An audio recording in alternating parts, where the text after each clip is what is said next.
Bien, mes chers collègues, la France a traversé une épreuve absolument épouvantable vendredi 13 novembre.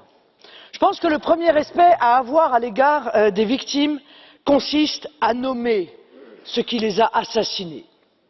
Or, pas plus que dans la bouche de nos dirigeants français, pas plus que dans l'ensemble des interventions que j'ai entendues ce matin, je n'ai entendu nommer l'assassin. L'assassin, ce n'est pas le terrorisme.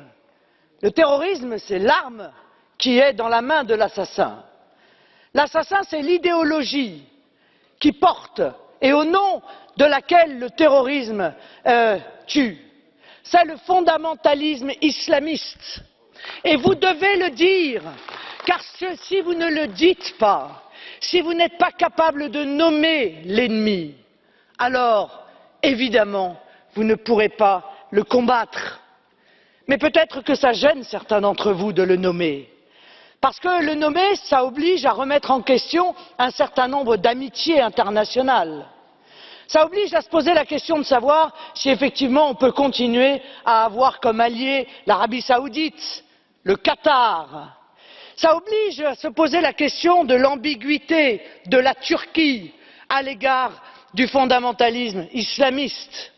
Ça oblige à se regarder en face et à se dire que oui, l'ensemble des accords internationaux que nous avons passés, des alliances internationales que nous avons passées, nous poussent en réalité à être aujourd'hui objectivement les alliés du fondamentalisme islamiste plutôt que d'en être les ennemis.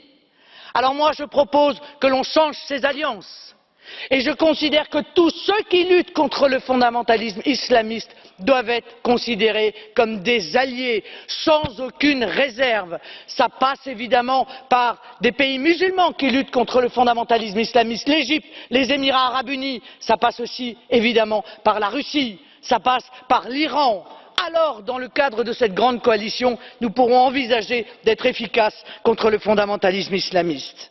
Mais à bien des égards, je suis obligé de le dire aussi, l'aliénation de la France à des politiques européennes imbéciles constitue aujourd'hui un obstacle au retour de la sécurité des Français. Au premier rang de ces politiques imbéciles, il y a la question de l'immigration massive, qui est ancienne, qui est le terreau du communautarisme et la réponse aux questions que vous vous posez. Mais pourquoi y a-t-il des terroristes qui sont nés sur nos territoires de l'Europe? Eh bien pour ça. Parce que l'immigration massive a entraîné du communautarisme et que le communautarisme est le terreau dans lequel le fondamentalisme islamiste vient chercher et vient recruter ses futurs soldats. La Commission européenne annonce qu'il y aura 3 millions de migrants qui arriveront dans l'Union européenne l'année prochaine. Bien sûr, nous ne mettons pas un trait d'égalité entre les migrants et les terroristes. Bien sûr.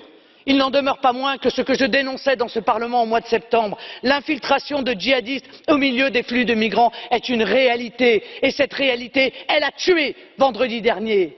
Vous pouvez faire semblant de ne pas voir cela, mais elle est là, cette réalité. Et on ne peut pas ne pas en tenir compte.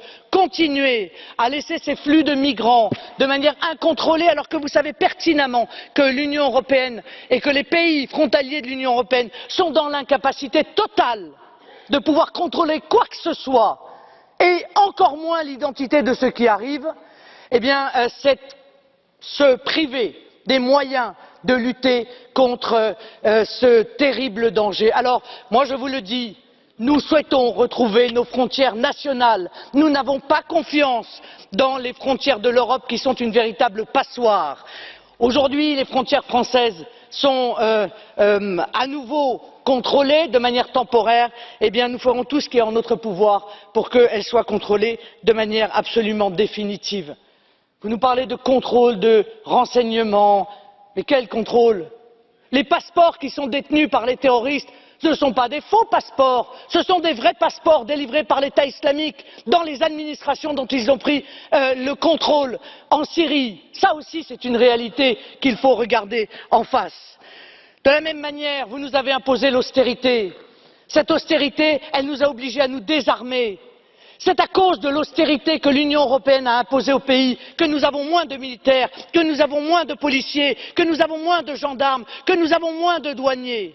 Nous ne voulons plus de votre politique d'austérité. Nous ne voulons plus que ce soit vous qui décidiez quelle est la priorité dans notre budget. Nous voulons là encore retrouver notre souveraineté budgétaire pour décider qu'il est plus utile pour nous aujourd'hui